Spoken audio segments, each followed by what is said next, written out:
Is one shot video of complete basic electrical and electronics engineering, जो कि exam point of view से revision के लिए बनाई गई है। इसमें हमारी फर्स्ट यूनिट है डीसी सर्किट, यानी कि ऐसे इलेक्ट्रिकल पाथ जिसमें कि फ्लो होने वाली करंट का डायरेक्शन और मैग्नीट्यूड चेंज नहीं होता।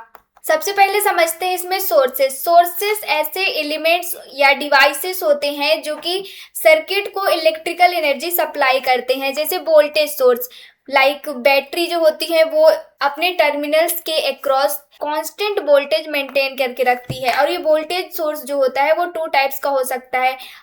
एक होता है आइडियल सोर्स जिसका इंटरनल रेसिस्टेंस 0 होता है और लोड बढ़ाने पर भी इसका वोल्टेज सेम रहता है, चेंज नहीं होता है लोड बढ़ाने से। सेकेंड होता है प्रैक्टिकल वोल्टेज, जिसमें थोड़ा बहुत इंटरनल रेसिस्टेंट होता है और टर्मिनल्स का वोल्टेज भी लोड बढ़ाने से डिक्रीज होता है। करंट सोर्स भी इसी तरीके से कुछ काम करता है, सर्किट में फ्लो होने वाले करंट को कांस्टेंट करके रखता है, मतलब उसे चेंज नहीं होने देता। ये भी टू टाइप्स का होता है। आइडियल करंट सोर्स जिसका इंटरनल रेसिस्टेंट इनफाइनाइट होता है, बहुत ज्यादा, और लोड बढ़ाने से भी ये कांस्टेंट ही रहता है। सेकंड होता है प्रैक्टिकल करंट सोर्स, इसका इंटरनल रेसिस्टेंट बहुत ही ज्यादा होता है लेकिन फाइनाइट होता है और ये स्लाइटली वेरी करता है विथ लोड के साथ, यानी लोड बढ़ाने पर करंट कम होती है। Now let's talk about independent और डिपेंडेंट सोर्सेज को हम डिपेंडेंट और इंडिपेंडेंट टू टाइप्स में डिवाइड करते हैं। डिपेंडेंट सोर्सेज वो होते हैं इंडिपेंडेंट सोर्सेज वो होते हैं जिनका आउटपुट सर्किट में और किसी वेरिएबल्स पर डिपेंड नहीं करता, जैसे कि बैटरी हो गई, जनरेटर हो गए। और इंडिपेंडेंट सोर्सेज को हम जनरली जो होता है सर्कल से रिप्रेजेंट करते हैं। और जो डिपेंडेंट या कंट्रोल्ड सोर्सेस होते हैं उनका आउटपुट सर्किट के किसी और वोल्टेज या करंट सोर्स पर डिपेंड करता है। डिपेंडेंट सोर्स को हम 4 टाइप्स में डिवाइड करते हैं।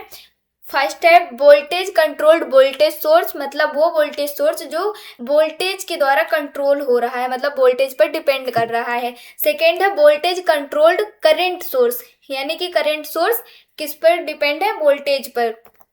थर्ड है करंट कंट्रोल्ड वोल्टेज सोर्स, मतलब वोल्टेज सोर्स करंट पर डिपेंड करती है। फोर्थ है करंट कंट्रोल्ड करंट सोर्स, मतलब कि करंट सोर्स जो है वो करंट पर ही डिपेंड कर रही है। अब देखते हैं यूनिट। सर्किट में जैसे कि करंट होता है तो करंट का यूनिट एम्पियर होता है, ऐसा यूनिट। वोल्टेज की ऐसा यूनिट वोल्ट होती है, वी से डिनोट करते हैं। और रेसिस्टेंट की यूनिट ओम होती है, एंड पावर की यूनिट वाट, एंड एनर्जी की यूनिट जूल होती है। अब हम कुछ इंपॉर्टेंट लॉ डिस्कस करेंगे, ओम्स लॉ और Kirchhoff's law. According to Ohm's law, current is directly proportional to voltage and inversely proportional to resistant. Circuit में फ्लो होने वाली करंट वोल्टेज के डायरेक्टली प्रोपोर्शनल होती है और रेसिस्टेंट के इनवर्सली प्रोपोर्शनल होती है। इसे हम 3 फॉर्मूलाज से, जैसे कि आप स्क्रीन पे देख सकते हैं, इसके द्वारा रिप्रेजेंट कर सकते हैं। V equal to I R, I equal to V upon R, और इसी से हम R की वैल्यू निकालेंगे तो R equal to V upon R. अब बात करते हैं किरचॉफ्स लॉ की। तो किरचॉफ ने 2 लॉ दिए थे, जो कि है Kirchhoff's current law and Kirchhoff's voltage law.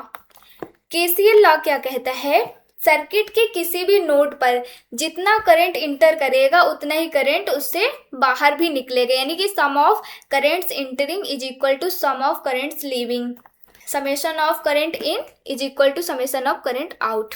और जो सेकेंड लॉ दिया KVL law, Kirchhoff's voltage law, वो कहता है कि किसी भी क्लोज्ड लूप में algebraic sum of voltages always 0 होगा, मतलब sum of all voltage is equal to 0। Sources conversion की बात करते हैं। सोर्सेस कन्वर्जन मतलब कि हम सर्किट में किसी एक सोर्स को दूसरे सोर्स में कन्वर्ट करना, वोल्टेज सोर्स को करंट सोर्स में और करंट सोर्स को वोल्टेज सोर्स में। अगर हमें वोल्टेज सोर्स को करंट सोर्स में कन्वर्ट करना है तो हम देखते हैं कि जो सर्किट होता है उसमें वोल्टेज पहले से ही रेसिस्टेंट के साथ सीरीज में कनेक्ट रहता है। तो इसे हम करंट सोर्स में कन्वर्ट करने के लिए क्या करेंगे, करंट सोर्स को रेसिस्टेंट के साथ पैरेलल जोड़ देंगे और जो करंट की वैल्यू होगी वो हम ओम्स लॉ के फॉर्मूले से निकालेंगे, जो कि होगा I is equal to V upon R. अगर हमें करंट सोर्स को वोल्टेज सोर्स में कन्वर्ट करना है तब क्या करेंगे, हम सर्किट में देखेंगे कि करंट सोर्स जो होगा रेसिस्टेंट के साथ पैरेलल में कनेक्ट होगा। तो हम इसे वोल्टेज सोर्स में कन्वर्ट करने के लिए वोल्टेज सोर्स को रेसिस्टेंट के साथ सीरीज में जोड़ देंगे और वोल्टेज की वैल्यू जो होगी वो होगी V = IR के बराबर। अब हम दो इंपॉर्टेंट थ्योरम्स डिस्कस करेंगे, superposition theorem and Thevenin theorem. Superposition theorem कहता है कि अगर किसी लीनियर इलेक्ट्रिकल सर्किट में एक से ज़्यादा इंडिपेंडेंट सोर्सेस वोल्टेज या करंट सोर्स हों तो किसी भी ब्रांच का करंट या वोल्टेज निकालने के लिए हर सोर्स का इफेक्ट अलग अलग कैलकुलेट किया जाता है और बाद में सभी इफेक्ट को एल्जेब्रिकली ऐड कर सकते हैं। सुपरपोजिशन थ्योरम का यूज हम जो कॉम्प्लेक्स न्यूमेरिकल्स होते हैं उन्हें इजी वे में सॉल्व करने के लिए यूज करते हैं। इसको अप्लाई करने के लिए कुछ स्टेप्स होते हैं, वो होते हैं, सबसे पहले हम सर्किट में किसी एक सोर्स को एक्टिव रखते हैं एट अ टाइम और बाकी जितने भी वोल्टेज सोर्स होते हैं उन्हें शॉर्ट सर्किट कर देते हैं और जितने भी करंट सोर्स होते हैं उन्हें ओपन सर्किट कर देते हैं। इसके बाद रिक्वायर्ड करंट या वोल्टेज फाइंड करते हैं और इसी प्रोसेस को हम बार बार रिपीट करते हैं हर सोर्स के लिए एंड लास्ट में जाके हम सब सारे इफेक्ट एल्जेब्रिकली ऐड कर देते हैं। तो ये थी सुपरपोजिशन थ्योरम। अब बात करते हैं Thevenin's theorem. According to Thevenin's theorem कोई भी लीनियर बाइलेटरल इलेक्ट्रिकल नेटवर्क को उसके आउटपुट टर्मिनल से देखने पर एक इक्विवेलेंट वोल्टेज सोर्स VTH और एक सीरीज रेसिस्टेंट RTH से रिप्लेस किया जा सकता है। सिंपल लैंग्वेज में अगर सर्किट बहुत बड़ा है या बहुत कॉम्प्लेक्स है तो उसे सिंप्लीफाई करके सिर्फ एक वोल्टेज सोर्स जिसे VTH से डिनोट करते हैं और एक रेसिस्टेंस जिसे RTH से डिनोट करते हैं में कन्वर्ट कर सकते हैं। इससे करंट और वोल्टेज निकालना बहुत आसान हो जाता है। इसे यूज करने के स्टेप्स होते हैं जिसमें हम सबसे पहले लोड रेसिस्टेंट को रिमूव करते हैं, फिर ओपन सर्किट वोल्टेज निकालते हैं जो कि VTH होता है, उसे हम थेवेनिन्स वोल्टेज करते हैं VTH = VOH यानी कि open current voltage across load terminal. इसके बाद सभी इंडिपेंडेंट सोर्सेस डीएक्टिवेट करते हैं और इक्विवेलेंट रेसिस्टेंट निकालते हैं जिसे हम थेवेनिन्स रेसिस्टेंट कहते हैं और इसे RTH से डिनोट करते हैं। RTH = R इक्विवेलेंट यानी कि इक्विवेलेंट रेसिस्टेंट। अब हम सर्किट को VTH और RTH से रिप्लेस करके लोड रिकनेक्ट करते हैं। एट द एंड जिस लोड को हमने सर्किट में से रिमूव किया था उसे थेवेनिन वोल्टेज और थेवेनिन रेसिस्टेंट से रिकनेक्ट करते हैं और देन हम लोड करंट फाइंड करते हैं जिसके लिए फॉर्मूला यूज करते हैं current through load resistant = Thevenin voltage divided by Thevenin resistance plus RL। यहाँ पे RL जो है वो लोड है जो हमने रिमूव किया था। Now let's move to our next topic जो कि है mesh analysis, node analysis and star delta transformation. Mesh analysis में क्या होता है, ये एनालिसिस जो है KVL किरचॉफ्स वोल्टेज लॉ पर बेस्ड होता है जिसमें हम मेश की करंट फाइंड करते हैं। इसमें सबसे पहला स्टेप हमारा होता है कि जितने भी लूप हैं यानी जितने भी लूप या मेश होते हैं उनके लिए करंट असाइन करते हैं, मतलब हम उसको नेमिंग करते हैं कि इस लूप से I1 करंट फ्लो हो रही है और दूसरे लूप से I2 करंट फ्लो हो रही है। इसके बाद हम उस पर KVL Kirchhoff's voltage law apply करते हैं। हर लूप के लिए हम किरचॉफ्स वोल्टेज लॉ अप्लाई करेंगे। इसके बाद हमें जितने भी साइमल्टेनियस इक्वेशन मिलती है उनको सॉल्व कर लेते हैं और हमें करंट इस तरीके से फाइंड हो जाती है। अगर बात करें नोडल एनालिसिस की तो ये एनालिसिस किरचॉफ्स करंट लॉ पर बेस्ड है। इससे हम वोल्टेज फाइंड करते हैं किसी भी नोड पर। सबसे पहले हम एक रेफरेंस नोड सिलेक्ट करते हैं, एक से ज़्यादा भी हो सकती हैं किसी सर्किट में जहाँ पे 3 वायर आके कनेक्ट होती हैं, जॉइंट होती हैं, उसे हम नोड कहते हैं। 2 से ज़्यादा वायर्स कनेक्ट होती हैं आकर मिलती हैं उसे नोड कहते हैं। तो सबसे पहले रेफरेंस नोड सिलेक्ट करेंगे, फिर हम ईच नोड के लिए KCL अप्लाई करते हैं और देन हम voltage equation node voltage equation solve कर लेते हैं और इस तरीके से वोल्टेज इजीली फाइंड हो जाती है। स्टार डेल्टा ट्रांसफॉर्मेशन क्या होता है, कभी कभी रेसिस्टर्स स्टार या डेल्टा कनेक्शन में होते हैं, कैलकुलेशन डिफिकल्ट हो जाता है तो हम स्टार को डेल्टा में या फिर डेल्टा को स्टार में कन्वर्ट कर लेते हैं। इससे इक्विवेलेंट रेसिस्टेंस निकालना आसान हो जाता है। तो जब हम डेल्टा को स्टार में कन्वर्ट करते हैं तो उसके लिए आप देख सकते हैं स्क्रीन पे कुछ फार्मूलाज लिखे हैं, इनका यूज करते हैं। जैसे कि RA equal to RAB into RCA divided by RAB plus RBC plus RCA, similarly for others. इसी तरीके से जब हम स्टार को हम डेल्टा में कन्वर्ट करते हैं तो हम इस फॉर्मूले का यूज करते हैं। RAB is equal to RA RB plus RB RC plus RC RA divided by RC, similarly for RBC और एंड RCA के लिए हम फॉर्मूला बना सकते हैं। अब हम थोड़ा सा पावर और एनर्जी फार्मूलाज को भी रिवाइज कर लेते हैं। पावर जो होता है वो P इक्वल टू VI होता है। इसका अनदर फॉर्म हो सकता है P equal to I square R, and एक और इसका फॉर्म हो सकता है P equal to V square divided by R। और एनर्जी जो होती है P इंटू T, पावर और T यहाँ पे टाइम है। 1 किलोवाट आवर जो होता है वो 3.6 इंटू 10⁻6 जूल के इक्वल होता है। Now let's see unit number 2 AC circuits. AC यानी कि अल्टरनेटिंग करंट, वो करंट जो अपना मैग्नीट्यूड और डायरेक्शन दोनों कंटिन्यूअसली चेंज करती रहती है। फॉर एग्जांपल इंडिया के घरों में जो इलेक्ट्रिसिटी आती है वो 230 वोल्ट एंड 50 हर्ट्ज AC होती है।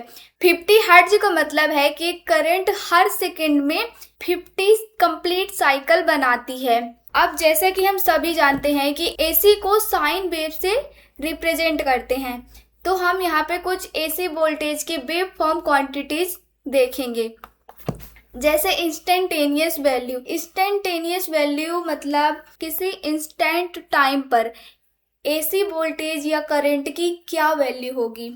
इसका फॉर्मूला होता है E is equal to EM sine omega T, जहां पर EM मैक्सिमम वैल्यू है और ओमेगा एंगुलर फ्रीक्वेंसी है। अगर एवरेज वैल्यू की बात करें तो ये हाफ साइकिल में सारे इंस्टेंटेनियस वैल्यूज का एवरेज होता है।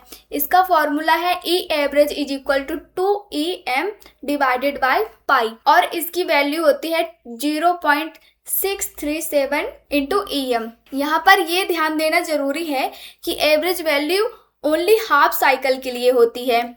इसमें एक और इम्पॉर्टेंट कॉन्सेप्ट होता है RMS value. RMS means root mean square. ये AC का इक्विवेलेंट DC वैल्यू होता है। अगर किसी AC और DC दोनों के रेजिस्टर में सेम हीटिंग इफेक्ट हो तो DC की वैल्यू RMS के इक्वल होगी। मतलब हम कह सकते हैं the effective value of AC that produces the same heating effect as DC।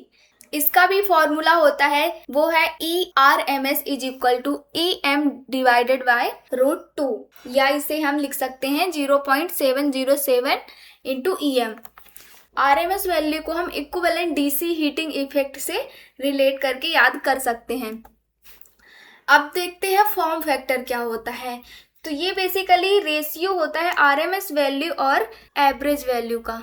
अब देखते हैं कि फॉर्म फैक्टर क्या होता है। तो ये बेसिकली RMS वैल्यू और एवरेज वैल्यू का रेशियो होता है, जो कि 1.11 होता है फॉर साइन वेव। इसी तरीके से पीक फैक्टर जो होता है वो भी रेशियो होता है मैक्सिमम वैल्यू और RMS वैल्यू का, और इसकी वैल्यू होती है 1.414 फॉर साइन वेव। यहाँ पे एक और कॉन्सेप्ट होता है फेजर। अब फेजर क्या होता है? फेजर एक रोटेटिंग वेक्टर है। AC क्वांटिटी की मैग्नीट्यूड भी दिखाता है और फेज एंगल भी दिखाता है। ये AC कैलकुलेशन में बहुत ही यूज होता है। अब AC में 3 मेन कॉन्सेप्ट और होते हैं जिन्हें जानना जरूरी होता है: impedance, power factor and AC power. Impedance and admittance.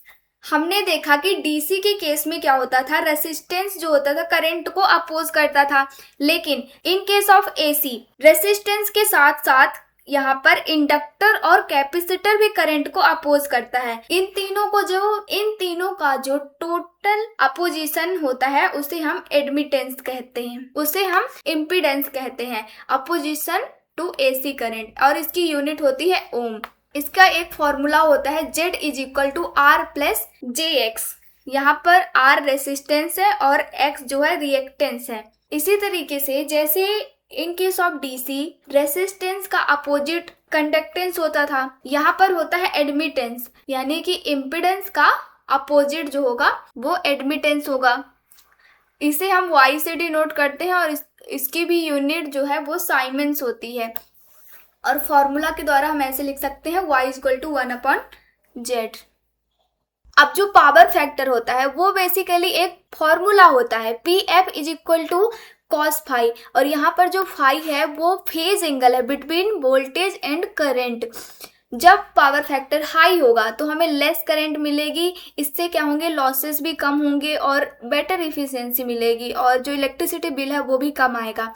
अगर पावर फैक्टर लो है तो मोर लॉसेस होंगे, करंट जो होगी ज़्यादा आएगी, और यहाँ पर इसका मतलब ये है कि जो कंडक्टर है उसका साइज ज़्यादा है। ठीक है, अब बात करते हैं AC पावर ट्राइंगल। यहाँ पर हम 3 पावर्स स्टडी करेंगे। First one is active power. Active power जो होती है वो यूजफुल वर्क करती है, जैसे फैन चलाना हो, मोटर चलाना हो और बल्ब जलाना हो। इसका फॉर्मूला होता है P is equal to VI, इसका फॉर्मूला होता है P is equal to VI cos phi. Second one is reactive power, इसे Q से डिनोट करते हैं, और ये एक्चुअल वर्क नहीं करती है, ओनली मैग्नेटिक और इलेक्ट्रिक फील्ड बनाती है। इसका भी फॉर्मूला होता है Q is equal to VI sin phi. इसी तरीके से जो थर्ड है वो है apparent power, it is the total supplied power. इससे हम S से डिनोट करते हैं और फॉर्मूला होता है S is equal to VI। Power triangle, hypotenuse, apparent power, base, active power, height, reactive power. Power triangle की बात करें तो इसमें जो हाइपोटेनियस होती है वो एपरेंट पावर होती है, बेस एक्टिव पावर होती है और हाइट रिएक्टिव पावर होती है। तो ये थी AC में 3 मेन कॉन्सेप्ट। अब देखते हैं जो AC सर्किट होता है। करंट को अपोज करने के लिए 3 टाइप के लोड लगे होते हैं, रेसिस्टेंस, कैपेसिटर एंड इंडक्टेंस। तो 3 टाइप के सर्किट्स होंगे। AC सर्किट में रेसिस्टेंस, इंडक्टर एंड कैपेसिटर तीनों हो सकते हैं। तो हम कुछ ऐसे केसेस देखेंगे जिसमें कि सीरीज में रेसिस्टेंस एंड इंडक्टर जुड़ा हो, या फिर सीरीज में रेसिस्टेंस और कैपेसिटर जुड़ा हो, या फिर तीनों ही साथ में सीरीज में सर्किट में जुड़े हुए होंगे। AC सर्किट जो होता है डिफरेंट टाइप का हो सकता है। इस यूनिट में हमें मेनली 3 टाइप्स इसकी स्टडी करनी है। फर्स्ट जो होता है RL सीरीज सर्किट, वो ऐसी सर्किट जिसमें रेसिस्टर और इंडक्टर सीरीज में कनेक्टेड होते हैं। इसमें हमें इंडक्टिव रिएक्टेंस की जरूरत पड़ती है, इसे हम XL से डिनोट करते हैं और इसका फॉर्मूला होता है XL is equal to omega L। इससे जो हमारा इम्पीडेंस का फॉर्मूला बन के आता है वो है Z is equal to √R² plus XL²। और फेज की बात करें तो इस कंडीशन में करंट लैग्स वोल्टेज, यानी कि वोल्टेज जो होता है पहले अपने मैक्सिमम यानी पीक वैल्यू पर पहुंचता है, उसके बाद करंट पहुंचती है, या मतलब कि करंट जो होती है वोल्टेज से फेज में पीछे होती है। सेकेंड टाइप है RL सीरीज सर्किट। इसमें रेसिस्टर और कैपेसिटर 2 कंपोनेंट कनेक्टेड होते हैं सीरीज में। इन दिस कंडीशन हम कैपेसिटिव रिएक्टेंस निकालते हैं। इसका फॉर्मूला होता है XC is equal to 1/ωc, और इसी से जो इम्पीडेंस का फॉर्मूला बनता है वो है Z is equal to √R² plus XC²।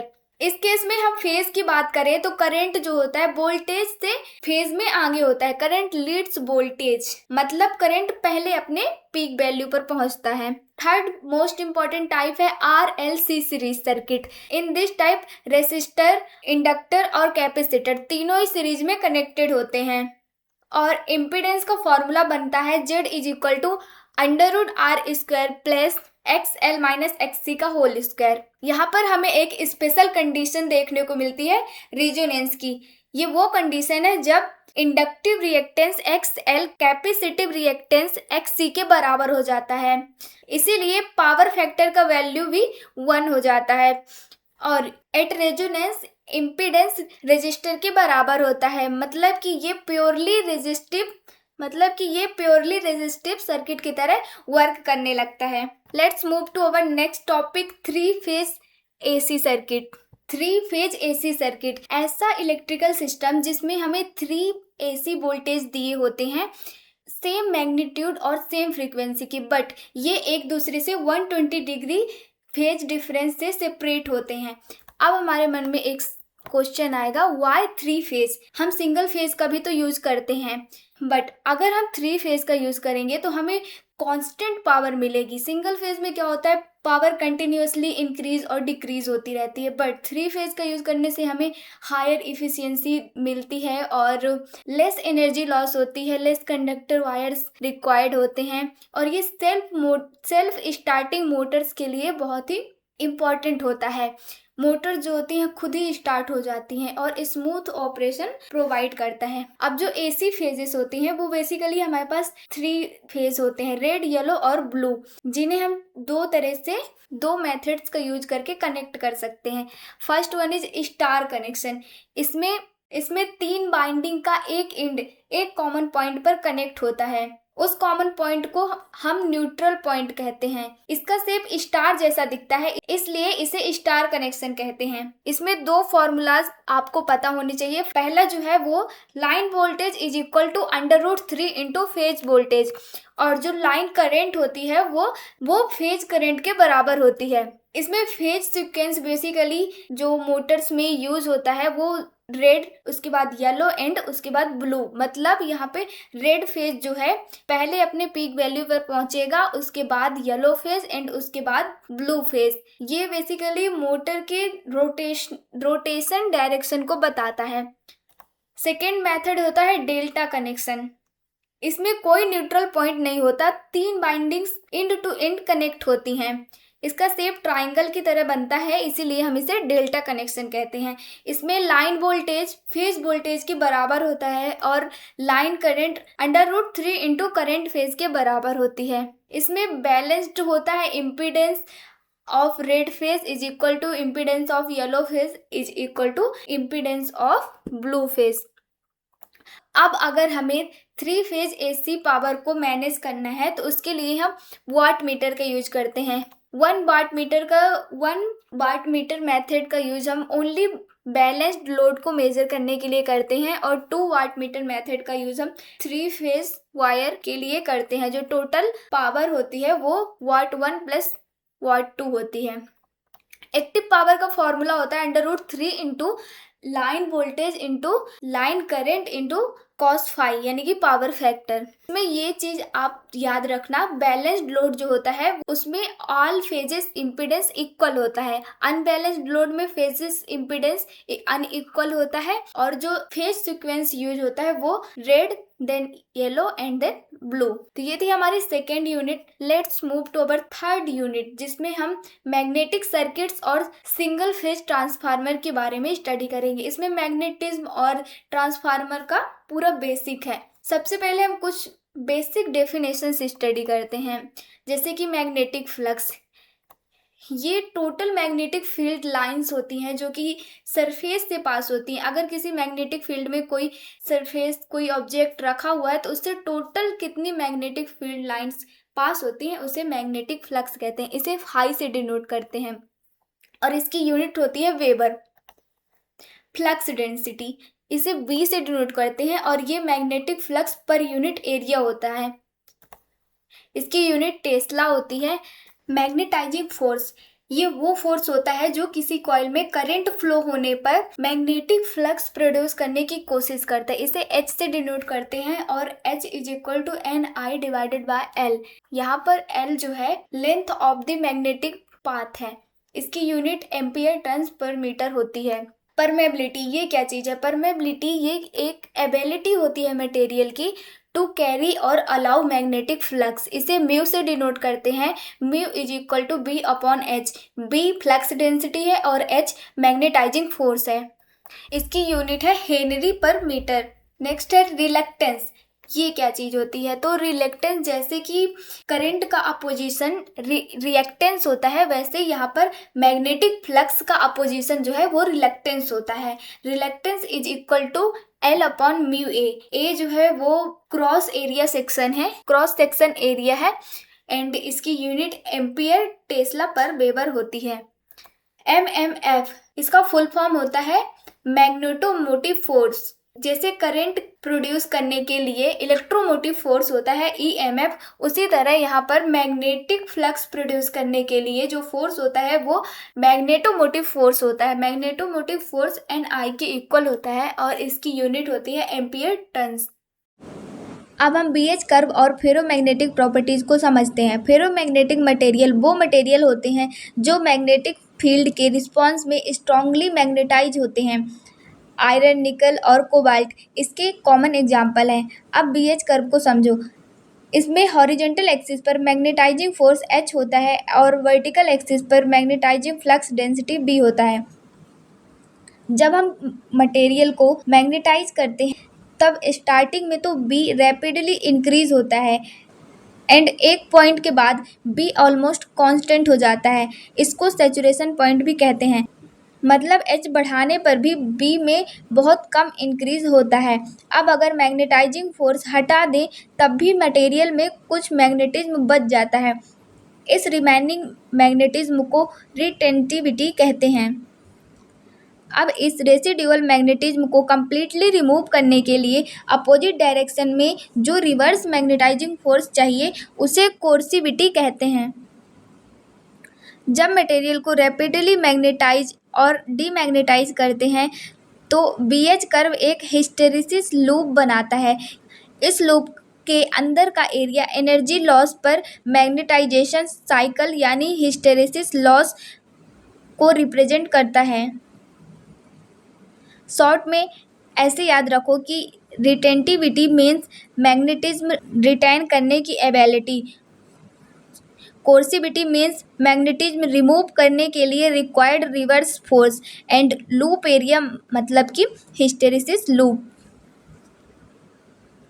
जैसे कि आपने पहले ही इलेक्ट्रोमैग्नेटिक इंडक्टेंस के two types self inductance and mutual inductance पढ़ रखा है, उसी को आज हम फिर से रिकॉल करेंगे। सेल्फ इंडक्टेंस ये वो प्रॉपर्टी है जिसमें कॉइल में करंट चेंज होने पर उसी कॉइल में ईएमएफ इंड्यूस हो जाता है और इस इंड्यूस्ड ईएमएफ के लिए फॉर्मूला दिया गया है EMF is equal to -L di/dt। यहाँ से हमें सेल्फ इंडक्टेंस मिलता है L is equal to N phi divided by I। यहाँ phi मैग्नेटिक फ्लक्स है और माइनस साइन लेंज लॉ को रिप्रेजेंट करता है। अब लेंज लॉ को हम आगे डिस्कस करेंगे। सेल्फ इंडक्टेंस की यूनिट होती है henry. When we talk about mutual inductance तो ये वो प्रॉपर्टी होती है जिसमें हमें दो कॉइल दी हुई होती हैं और ये पास पास रखी होती है।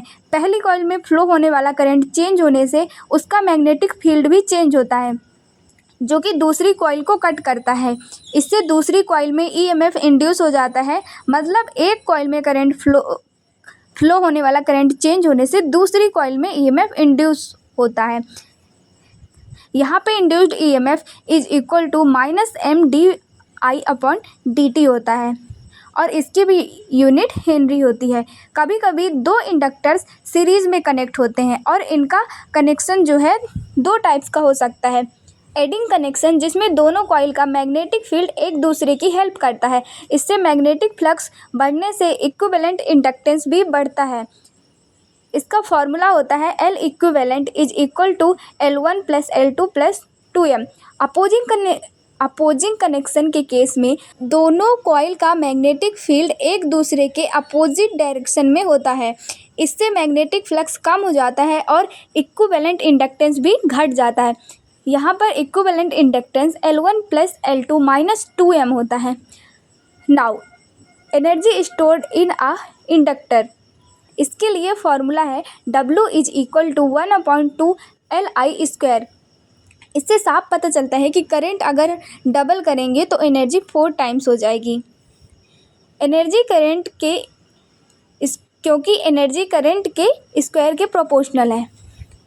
अब ये जो इलेक्ट्रोमैग्नेटिक इंडक्टेंस होते हैं इससे रिलेटेड कुछ साइंटिस्ट ने लॉ दिए थे जिन्हें हम एक बार देख लेते हैं।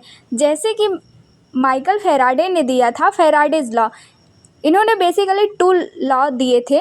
फर्स्ट लॉ के अकॉर्डिंग किसी कंडक्टर का मैग्नेटिक फ्लक्स चेंज होने पर उसमें ईएमएफ इंड्यूस हो जाता है और सेकेंड लॉ में इन्होंने बताया कि इंड्यूस्ड ईएमएफ की वैल्यू जो है वो rate of the changing magnetic flux के प्रोपोर्शनल होती है। इसके लिए इन्होंने फॉर्मूला दिया E is equal to -m d∅/dt। यहाँ माइनस साइन लेंज लॉ को रिप्रेजेंट करता है। अब ये लेंज लॉ क्या है? तो लेंज लॉ ने बेसिकली एक स्टेटमेंट दिया था जिसमें उन्होंने बताया कि इंड्यूस्ड ईएमएफ हमेशा उस कॉज का अपोज करता है जिसके कारण वो प्रोड्यूस होता है।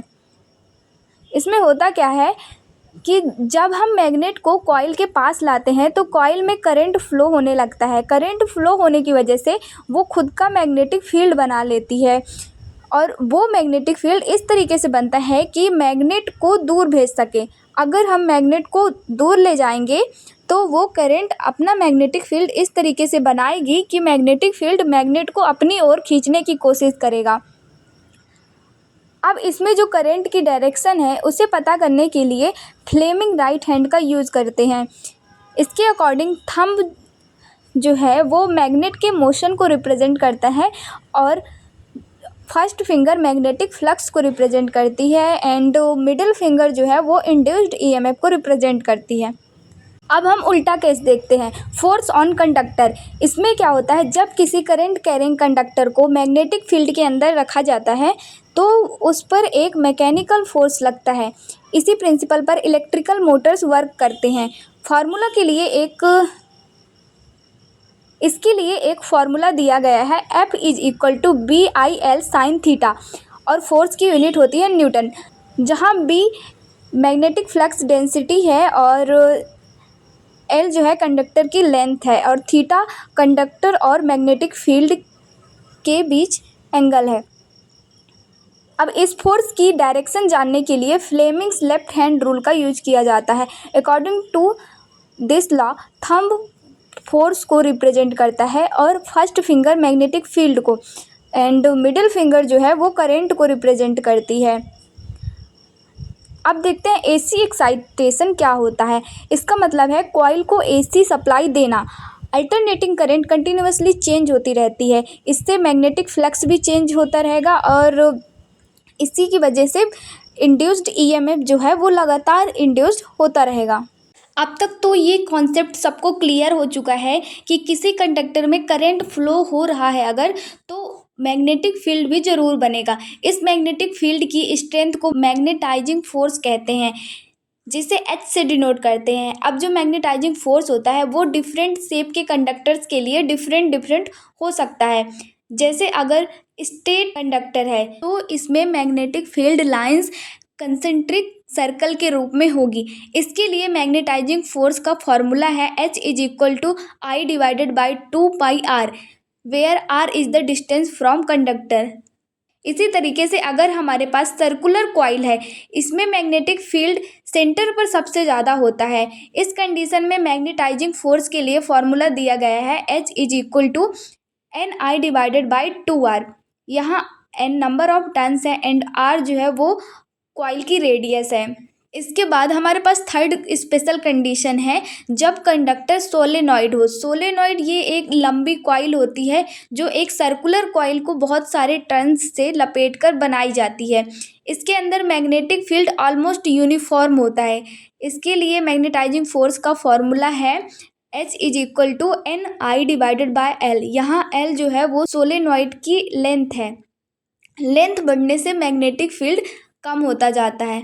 ये 3 फार्मूलाज हैं जो कि एम्पियर्स सर्कुलर लॉ से डिराइव किए गए हैं। इसके अकॉर्डिंग किसी क्लोज्ड पाथ के अलोंग मैग्नेटिक फील्ड का टोटल इफेक्ट उस पाथ के अंदर फ्लो होने वाले करंट के प्रोपोर्शनल होता है, जैसे कि तीनों लॉ से साफ साफ पता चल रहा है। अब सवाल आता है मैग्नेटिक फील्ड किस डायरेक्शन में बनेगी। इसके लिए हम right hand thumb rule use करते हैं। अपने राइट हैंड के थंब को करंट की डायरेक्शन में रखने से जो मुड़ी हुई उंगलियां हैं यानी कि कर्ल्ड फिंगर वो मैग्नेटिक फील्ड की डायरेक्शन को रिप्रेजेंट करेंगी।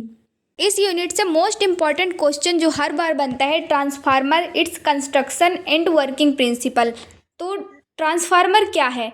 ट्रांसफार्मर एक स्टैटिक इलेक्ट्रिकल डिवाइस है जो एसी पावर को एक सर्किट से दूसरे सर्किट में ट्रांसफर करता है, वो भी सेम फ्रीक्वेंसी पर विदाउट एनी इलेक्ट्रिकल कनेक्शन। ये electromagnetic induction specially mutual induction के प्रिंसिपल पर वर्क करता है। इसके कंस्ट्रक्शन की बात करें तो ट्रांसफार्मर के मेनली 3 पार्ट्स होते हैं। फर्स्ट है कोर, ये लेमिनेटेड सिलिकॉन से बना होता है और मैग्नेटिक फ्लक्स के लिए पाथ प्रोवाइड कराता है bye connecting primary and secondary winding. साथ ही ये ईडी करंट लॉस को भी रिड्यूस करता है, इसके बारे में हम आगे डिस्कस करेंगे। सेकेंड है प्राइमरी वाइंडिंग, ये वाइंडिंग एसी सप्लाई से कनेक्टेड होती है और ये इनपुट पावर रिसीव करती है, साथ ही मैग्नेटिक फील्ड प्रोवाइड कराती है। थर्ड पार्ट है सेकेंडरी वाइंडिंग, ये वाइंडिंग लोड से कनेक्टेड होती है और प्राइमरी के मैग्नेटिक फ्लक्स की वजह से इसमें ईएमएफ इंड्यूस होती है और इसी वाइंडिंग को ही आउटपुट वाइंडिंग भी कहते हैं। ट्रांसफार्मर कंस्ट्रक्शन मेनली 2 टाइप्स की होती है। फर्स्ट कोर टाइप ट्रांसफार्मर, इसमें बाइंडिंग्स कोर के बाहर होती हैं, यानी बाइंडिंग्स कोर को सराउंड करती हैं। सेकेंड सेल टाइप ट्रांसफार्मर, इसमें कोर बाइंडिंग्स को सराउंड करता है, यानी बाइंडिंग्स बीच में होती हैं और कोर उसके अराउंड होता है। Let's see working principle of transformer.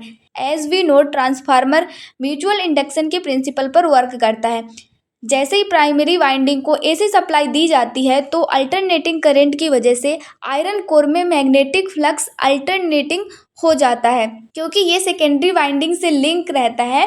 Faraday law के अकॉर्डिंग सेकेंडरी वाइंडिंग में ईएमएफ इंड्यूस हो जाती है और इस तरह कनेक्टेड लोड को पावर मिल जाती है। Now EMF equation, Faraday law से ट्रांसफार्मर की ईएमएफ इक्वेशन डिराइव होती है। जनरल आरएमएस ईएमएफ इक्वेशन दी गई है, E is equal to 4.44 F N phi M, जहाँ एफ आर एम एफ, यहाँ E RMS इंड्यूस्ड EMF है और F frequency and N number of turns. For primary winding induced EMF E1 is equal to 4.44 F N1 phi M होता है। यहाँ N1 primary turns हैं और secondary winding में इंड्यूस्ड EMF के लिए E2 is equal to 4.44 F N2 phi M होता है। N2 सेकेंडरी टर्न्स हैं। अब ये जो प्राइमरी और सेकेंडरी EMF का रेशियो होता है वो टर्न्स की रेशियो के इक्वल होता है। इस इक्वेशन को टर्न्स रेशियो कहते हैं। इससे हमें पता चलता है अगर N2 N1 से ज़्यादा है तो E2 भी ज़्यादा होगा, मतलब वोल्टेज इंक्रीज होगा। इस टाइप के ट्रांसफार्मर को स्टेप अप ट्रांसफार्मर कहते हैं। और अगर N2 N1 से कम है तो E2 भी कम होगा, मतलब वोल्टेज डिक्रीज होगा। इस टाइप के ट्रांसफार्मर को स्टेप डाउन ट्रांसफार्मर कहते हैं। लेट्स सी ट्रांसफार्मर में कौन कौन से लॉसेस होते हैं, इसकी इफिशियंसी एंड वोल्टेज रेगुलेशन। तो सबसे पहले लॉसेस की बात करते हैं। ट्रांसफार्मर में मेनली 2 टाइप्स के लॉसेस होते हैं। पहला है कॉपर लॉस या आयरन लॉस, ये ट्रांसफार्मर के आयरन कोर में होता है। इसे नो लोड लॉसेस भी कहते हैं क्योंकि लोड होने या ना होने से कोई फ़र्क नहीं पड़ता। आयरन लॉस भी 2 टाइप्स का होता है। फर्स्ट हिस्टेरिसिस लॉस, जब ये तब होता है जब एसी सप्लाई दी जाती है तो करंट की डायरेक्शन बार बार चेंज होने के साथ साथ कोर का मैग्नेटाइजेशन भी कंटिन्यूसली चेंज होता रहता है। इसी रिपीटेड मैग्नेटाइजेशन और डीमैग्नेटाइजेशन की वजह से हिस्टेरिसिस लॉस होता है। इसके लिए फॉर्मूला दिया गया है PH is directly proportional to F into B raise to x.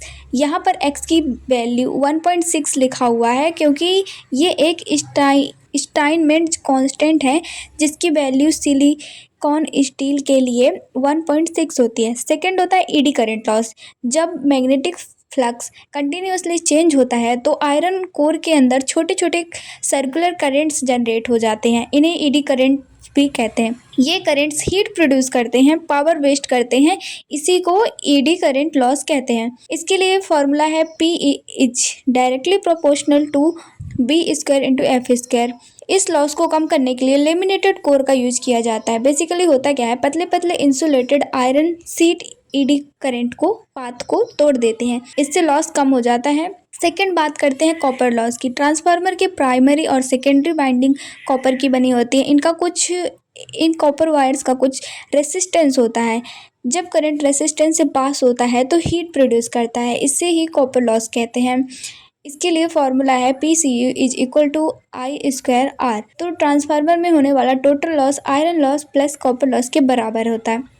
अब जो ट्रांसफार्मर की इफ़िशियंसी और वोल्टेज रेगुलेशन है उसकी बात करते हैं। इफ़िशियंसी बताती है कि ट्रांसफार्मर इनपुट पावर का कितना परसेंटेज यूजफुल आउटपुट पावर में कन्वर्ट करता है। इफ़िशियंसी कितनी ज़्यादा होगी ट्रांसफार्मर उतना ही बेटर होगा। वोल्टेज रेगुलेशन बताता है कि नो लोड से फुल लोड तक ट्रांसफार्मर के आउटपुट वोल्टेज में कितना चेंज आता है। इसके लिए हम दो फार्मूला यूज़ करते हैं, आप स्क्रीन पर देख सकते हैं। ट्रांसफार्मर की मैक्सिमम एफिशिएंसी तभी होगी जब कॉपर लॉस आयरन लॉस के बराबर होगा। ट्रांसफार्मर के लॉसेस को प्रैक्टिकली कैसे फाइंड करेंगे, इसके लिए ट्रांसफार्मर पर मेनली दो इम्पॉर्टेंट टेस्ट किए जाते हैं। One open circuit test and second होता है short circuit test. Open circuit test करने का मेन पर्पस है ट्रांसफार्मर का आयरन लॉस या कोर लॉस फाइंड करना। साथ ही हम नो लोड करंट और ट्रांसफार्मर के शंट पैरामीटर्स भी कैलकुलेट कर सकते हैं। Let's see how to perform this test. इसमें सबसे पहले सेकेंडरी वाइंडिंग को ओपन रखा जाता है, यानी उसके साथ कोई लोड कनेक्ट नहीं रहता। उसके बाद rated voltage low voltage side पर अप्लाई की जाती है। अब क्योंकि सेकेंडरी ओपन है इसलिए ट्रांसफार्मर सिर्फ नो लोड करंट लेता है। इस टेस्ट में तीन इंस्ट्रूमेंट्स यूज होते हैं, वोल्ट मीटर वोल्टेज मेजर करने के लिए, ammeter no load current measure करने के लिए और वाट मीटर पावर के लिए। रिजल्ट देखें तो पहले एक क्वेश्चन आता है कि वाट मीटर जो पावर शो करेगा वो किस लॉस के इक्वल होगा। तो नो लोड कंडीशन में करंट बहुत कम होने से कॉपर लॉस ऑलमोस्ट निग्लिजिबल होता है। इस वजह से वाट मीटर की रीडिंग सिर्फ आयरन लॉस के इक्वल मानी जाती है। सेकेंड हम बात करते हैं शॉर्ट सर्किट टेस्ट की। इसका मेन पर्पस होता है ट्रांसफार्मर का कॉपर लॉस डिटरमाइन करना एंड इक्विवेलेंट इम्पीडेंस और सीरीज पैरामीटर्स भी कैलकुलेट किए जा सकते हैं। इस टेस्ट के प्रोसीजर में सेकेंडरी वाइंडिंग को शॉर्ट सर्किट कर दिया जाता है। उसके बाद हाई वोल्टेज साइड पर सिर्फ स्मॉल वोल्टेज अप्लाई की जाती है। ध्यान रहे कि यहाँ रेटेड वोल्टेज नहीं दी जाती, सिर्फ इतनी वोल्टेज दी जाती है कि ट्रांसफार्मर में रेटेड करंट फ्लो करने लगे। इस टेस्ट में भी हम तीन रीडिंग्स लेते हैं, वोल्ट मीटर से शॉर्ट सर्किट वोल्टेज की और एमीटर से rated current and watt meter से पावर। इसके रिजल्ट की बात करें तो क्योंकि अप्लाइड वोल्टेज बहुत कम है इसलिए ट्रांसफार्मर में मैग्नेटिक फ्लक्स भी लो होगा, जिससे आयरन लॉस ऑलमोस्ट नेग्लिजिबल हो जाएगा। इस कंडीशन में वाट मीटर जो पावर शो करेगा वो सिर्फ कॉपर लॉस की ही इक्वल होगी। Let's discuss phasor diagram end voltage regulation. तो फेजर डायग्राम एक ग्राफिकल रिप्रेजेंटेशन होता है जिसमें हम वोल्टेज करंट और मैग्नेटिक फ्लक्स के बीच का फेज रिलेशनशिप देखते हैं। इसकी हेल्प से हमें पता चलता है कि कौन सी क्वांटिटी किस एंगल से लोड या लीड या लैग कर रही है। ट्रांसफार्मर में मेनली दो केसेस होते हैं। नो लोड कंडीशन, इसमें ट्रांसफार्मर की सेकेंडरी वाइंडिंग ओपन होती है यानी उसके साथ कोई लोड कनेक्टेड नहीं होता, तब मैग्नेटाइजिंग करंट अप्लाइड वोल्टेज से लगभग 90 डिग्री लैग करती है यानी 90 डिग्री पीछे रहती है। लोडेड ट्रांसफार्मर की कंडीशन में सेकेंडरी साइड पर लोड कनेक्टेड होता है, तब ट्रांसफार्मर का फेजर डायग्राम लोड के पावर फैक्टर पर डिपेंड करता है, जो कि लैगिंग, लीडिंग एंड यूनिटी हो सकता है। लैगिंग की केस में लोड इंडक्टिव होता है तो करंट वोल्टेज से पीछे होता है। लीडिंग की कंडीशन में लोड जो होता है वो कैपेसिटिव होता है। इस कंडीशन में करंट वोल्टेज से आगे होता है। अगर लोड प्योरली रेसिस्टिव है तब पावर फैक्टर यूनिटी कहलाता है और करंट और वोल्टेज एक ही फेज में होते हैं। अब बात करते हैं वोल्टेज रेगुलेशन। वोल्टेज रेगुलेशन का मतलब है ट्रांसफार्मर की एबिलिटी कि वो नो लोड से फुल लोड तक सेकेंडरी वोल्टेज को कितना कांस्टेंट मेंटेन कर पाता है। सिंपल वर्ड्स में कहें तो जब ट्रांसफार्मर पर लोड बढ़ता है तो सेकेंडरी वोल्टेज थोड़ी सी कम हो जाती है। ये वोल्टेज कितनी कम होती है इसी को वोल्टेज रेगुलेशन कहते हैं। इसका फॉर्मूला है VR is equal to E2 minus V2 divided by V2 multiplied by 100। यहाँ E2 no load secondary voltage है और V2 full load secondary voltage है। नाउ यूनिट नंबर 4, इसमें है इलेक्ट्रिकल मशीन्स। इलेक्ट्रिकल मशीन एक ऐसी मशीन होती है जो इलेक्ट्रिकल एनर्जी और मैकेनिकल एनर्जी के बीच कन्वर्जन करती है। Let's C overview of electrical machine और डीसी मशीन कंस्ट्रक्शन। आपको पता होगा कि इलेक्ट्रिकल मशीन को मेनली 4 कैटेगरीज में डिवाइड किया गया है। फर्स्ट डीसी मशीन जो डीसी सप्लाई पर वर्क करती है। सेकंड इंडक्शन मशीन, ये एसी सप्लाई पर चलती है और ये सबसे ज़्यादा इंडस्ट्रीज में यूज होने वाली मशीन है। सिंक्रोनस मशीन, ये कांस्टेंट स्पीड पर ऑपरेट करती है। एंड फोर्थ है ट्रांसफार्मर्स जो कि स्टैटिक मशीन है और हम इसे पहले स्टडी कर चुके हैं। अब ये जो डीसी मशीन है ये 2 तरीके से काम कर सकती है, as a DC generator and as a DC motor, और दोनों का कंस्ट्रक्शन सेम होता है। इसमें बेसिकली 2 मेजर पार्ट्स होते हैं। स्टेटर जो स्टेशनरी पार्ट होगा, इसके अंदर 3 इम्पॉर्टेंट कंपोनेंट्स होते हैं। योक मशीन का आउटर फ्रेम होता है, ये मशीन को मैकेनिकल सपोर्ट और मैग्नेटिक पाथ प्रोवाइड करता है। पोल कोर एंड पोल शू, ये मैग्नेटिक फील्ड प्रोड्यूस करने में हेल्प करते हैं। और फील्ड वाइंडिंग ये कॉपर वायर की वाइंडिंग होती हैं जो मैग्नेटिक फ्लक्स प्रोड्यूस करती हैं। दूसरा पार्ट है रोटर या आर्मेचर। रोटर मशीन का रोटेटिंग पार्ट होता है। इसके अंदर भी 4 इम्पॉर्टेंट पार्ट्स होते हैं, जैसे कि आर्मेचर कोर जो लेमिनेटेड सिलिकॉन स्टील से बना होता है। लेमिनेशन से एडी करंट लॉस कम हो जाता है। सेकेंड हो सकता है आर्मेचर बाइंडिंग, ये कॉपर कंडक्टर्स की बाइंडिंग होती है और इसी में ईएमएफ इंड्यूस होती है। एक कम्यूटेटर होता है, जनरेटर के अंदर जो वोल्टेज इंड्यूस होती है वो एक्चुअली एक कम्यूटेटर होता है।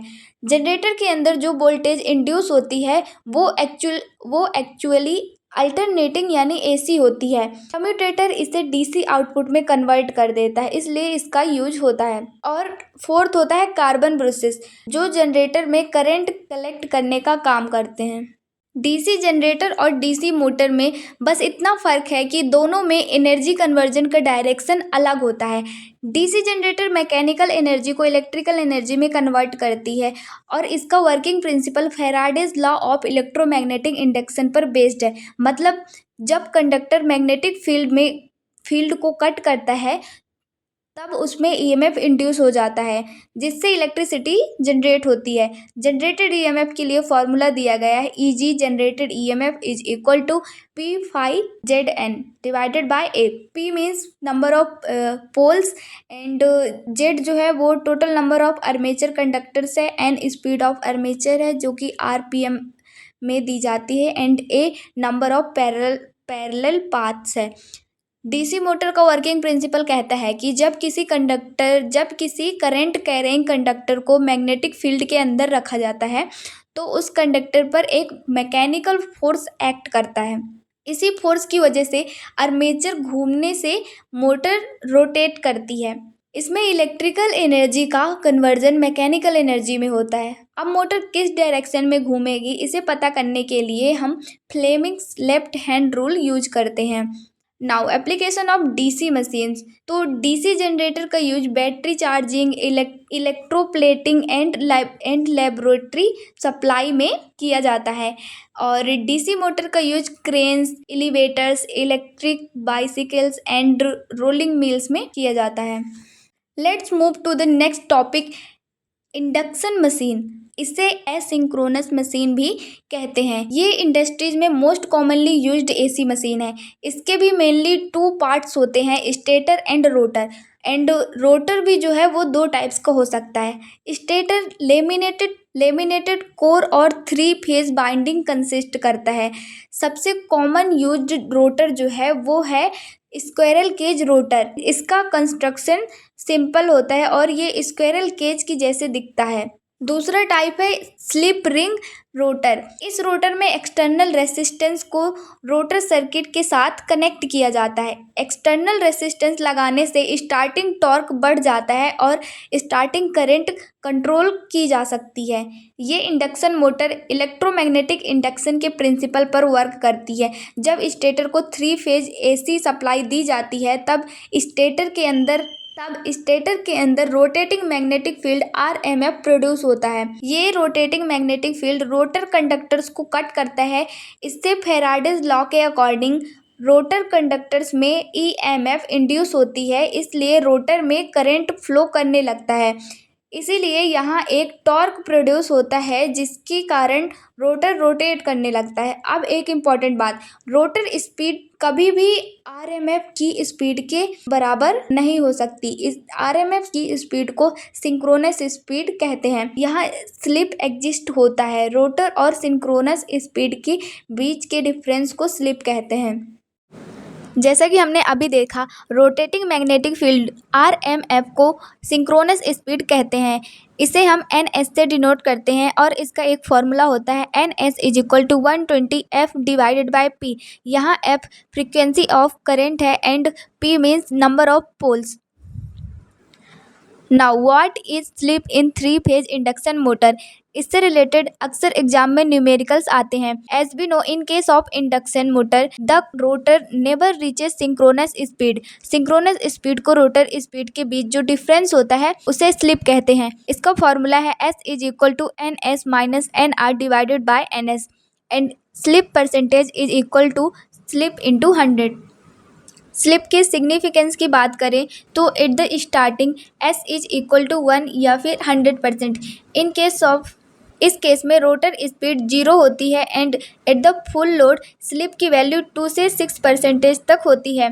नेक्स्ट केस है एट द सिंक्रोनस स्पीड। अगर रोटर की स्पीड सिंक्रोनस स्पीड के इक्वल हो तब स्लिप की वैल्यू 0 होगी, कोई ईएमएफ इंड्यूस नहीं होगा। इसका मतलब है रोटर सिंक्रोनस स्पीड पर रन नहीं कर सकती। Now torque slip characteristics. ये बेसिकली एक ग्राफ होता है जो बताता है कि इंडक्शन मोटर का टॉर्क स्लिप पर कैसे डिपेंड करता है। ग्राफ में देख सकते हैं कि इसमें हमने एक्स एक्सिस पर स्लिप और वाई एक्सिस पर टॉर्क लिया है। लो स्लिप रीजन, जब मोटर नॉर्मल कंडीशन में चल रही होती है तब स्लिप बहुत कम होती है। इस रीजन में टॉर्क स्लिप के डायरेक्टली प्रोपोर्शनल होता है। जैसे जैसे स्लिप बढ़ती है टॉर्क भी बढ़ता जाता है और एक पॉइंट पर मैक्सिमम वैल्यू तक पहुंच जाता है। देन आता है हाई स्लिप रीजन। अब अगर स्लिप और बढ़ जाए तो टॉर्क बढ़ने की बजाय कम होने लगेगा, मतलब यहाँ टॉर्क स्लिप के इन्वर्सली प्रोपोर्शनल होता है। Let's see it's characteristics. Torque slip curve में हमें मैक्सिमम टॉर्क क्रिटिकल स्लिप पर मिलता है। इसे पुल आउट टॉर्क भी कहते हैं। इंडक्शन मशीन की स्टार्टिंग टॉर्क अच्छी होती है और मैक्सिमम टॉर्क से पहले मोटर स्टेबल कंडीशन में होता है। मैक्सिमम टॉर्क से पहले मोटर स्टेबल कंडीशन में काम करती है, लेकिन अगर लोड इतना बढ़ जाए कि मोटर मैक्सिमम टॉर्क से भी आगे चली जाए तो टॉर्क कम होने लगता है और मोटर अनस्टेबल हो जाती है। नेक्स्ट टॉपिक है synchronous machine losses and efficiency. Synchronous machine, ये मशीन सिंक्रोनस स्पीड पर रन करती है, यानी rotor speed nr synchronous speed ns के इक्वल होती है, इसलिए यहाँ पर स्लिप की वैल्यू 0 होती है। इसके कंस्ट्रक्शन में स्टेटर पर 3-फेज आर्मेचर बाइंडिंग और रोटर पर डीसी एक्साइटेड फील्ड बाइंडिंग होती है।